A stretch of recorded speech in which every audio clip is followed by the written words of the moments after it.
Ciencia y Territorios, ciclo de entrevistas producido por el Programa de Popularización del Conocimiento y la Cultura Científica. Hola, soy Carolina Musi, soy periodista y licenciada en Comunicación Social, docente e investigadora de UNDAB, de clases en Teoría y Prácticas Narrativas, en Historia del Diseño e Historia de la Industria.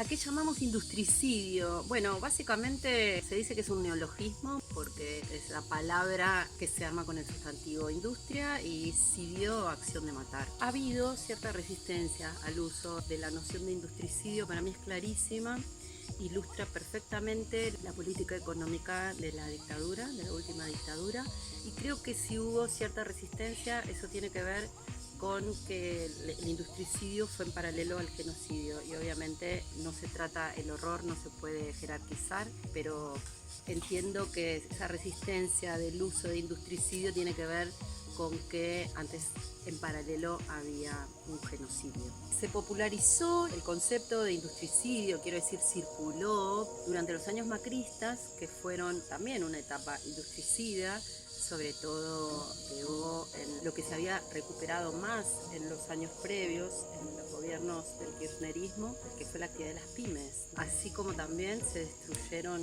industrias históricas. No olvidemos el caso muy cercano, porque acá está una de las plantas que fue lo último en cerrar, que es Alpargatas. Entonces hubo como una circulación. Axel Kicillof gusta de llamar industricidio o ponerle el concepto adecuado a esos procesos donde en la Argentina se ha aniquilado la industria.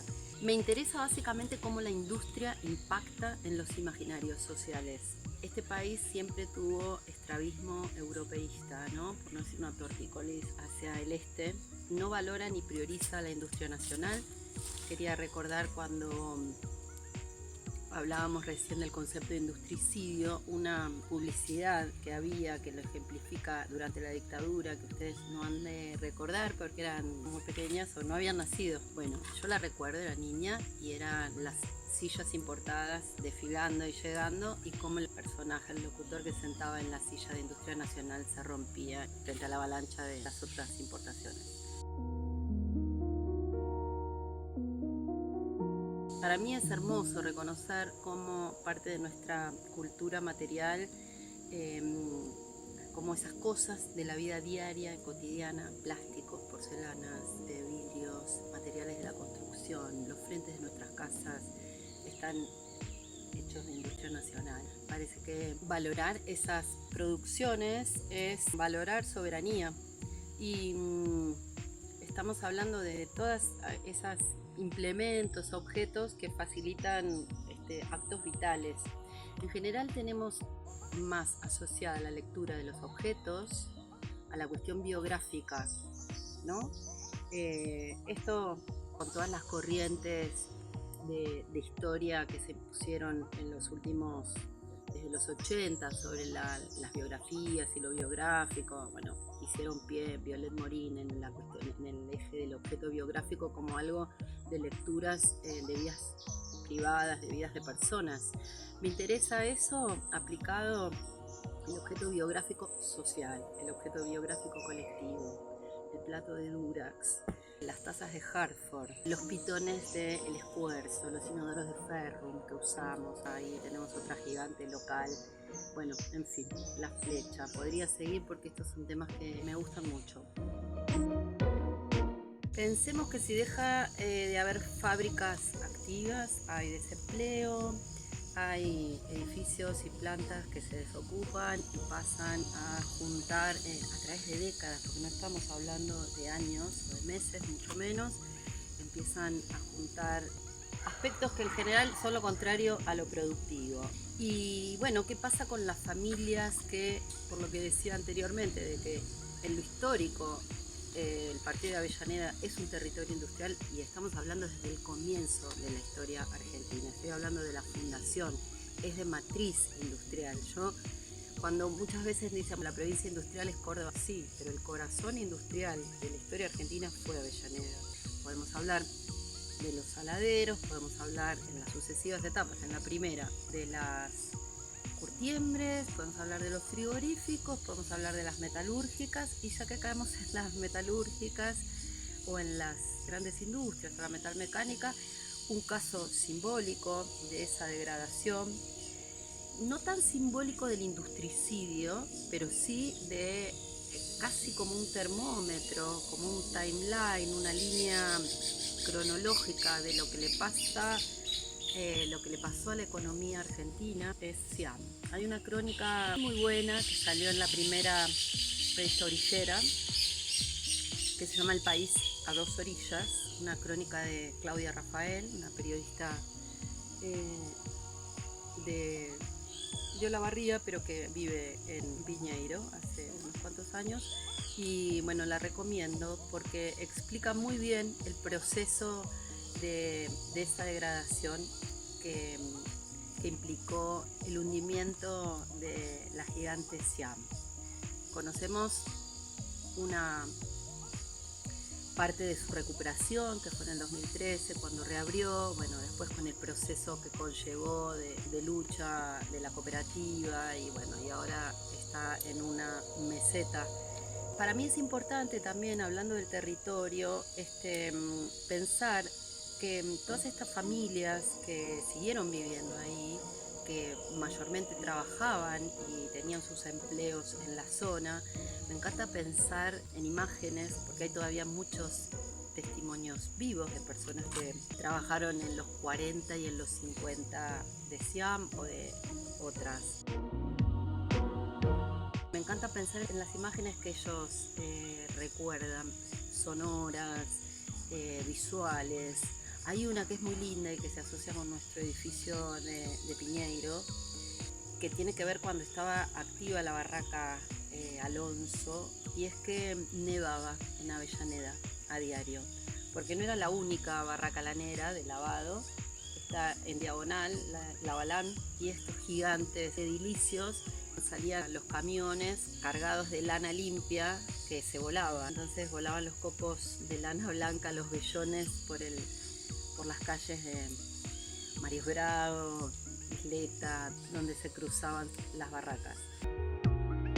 Que es importante hacer estos nexos, tratar de activar líneas historiográficas, líneas de investigación que recuperen todos los testimonios que todavía podemos obtener de primera mano, ¿no? De trabajadores de resistencias, porque por ser un territorio de producción y de trabajo es un territorio de resistencias. Y quiero decir algo que es un dato de color, no es de color, es un dato histórico, pero es muy poco sabido. En Siam, la planta Siam de Piñeiro, trabajaba de telefonista Azucena Villaflor, presidenta de las Madres de Plaza de Mayo.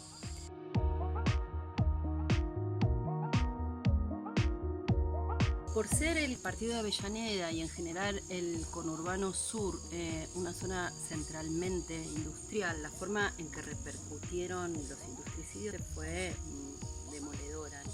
Tenemos muestra de eso en algunas de las zonas que, además de resignificarse, se reconstruyeron, se rehabilitaron, revivieron a partir de justamente de la resignificación de edificios industriales o edificios que fueron productivos. Por ejemplo, la sede de Piñeiro, que para mí es la más representativa, no era una industria, era una barraca lanera, la barraca Alonso, pero digo el más representativo en el sentido de que estamos rodeades de cadáveres industriales. Una de las formas justamente en que empezamos a sensibilizarnos con este tema en la materia historia de la industria es cuando cursábamos arriba, contando las chimeneas mudas que hay si se permite la sinestesia, que hay en la zona.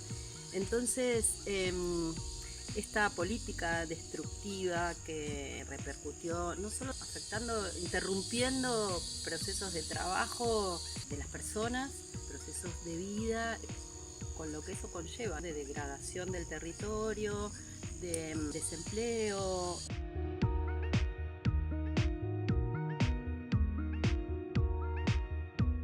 Me preguntaban de industria argentina apagada encendida. Bueno, fue una muestra que yo venía pensando hace bastante tiempo, el 2013, pero venía desde el 2010, es el bicentenario, pensando en algo así y quería hacerla en la Exesma. Cuando en el 2013 Cristina vino a inaugurar la sede de Piñeiro, yo me colé y le acerqué un libro que había editado sobre las políticas del CIDI, el Centro de Investigación del Diseño Industrial, que fue un centro del INTI creado en el 62 para promover políticas públicas de articulación de diseño e industria. Y en la portada les escribí esta idea. Justo al otro día, por una casualidad, tenía una entrevista con la ministra de Industria y volví a insistir con la idea y bueno, prosperó, se hizo muy rápidamente, se hizo en la Exesma.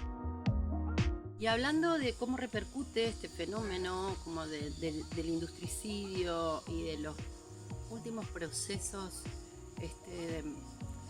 que ha tenido la industria en lo local, en lo territorial, en el partido de Avellaneda, me parece que es interesante pensar en desprocesos o en una deconstrucción de esta historia reciente.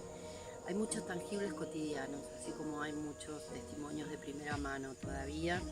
A través de la historia oral, me parece que nuestra zona es una cantera ebulliente, muy ebulliente. Hay un relato ausente, pendiente, y que no debemos dejar de atender y de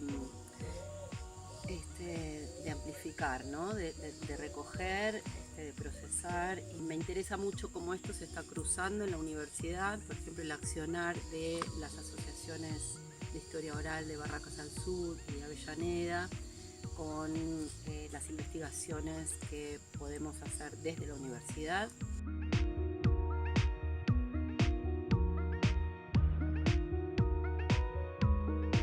UNDAB, Universidad Nacional de Avellaneda.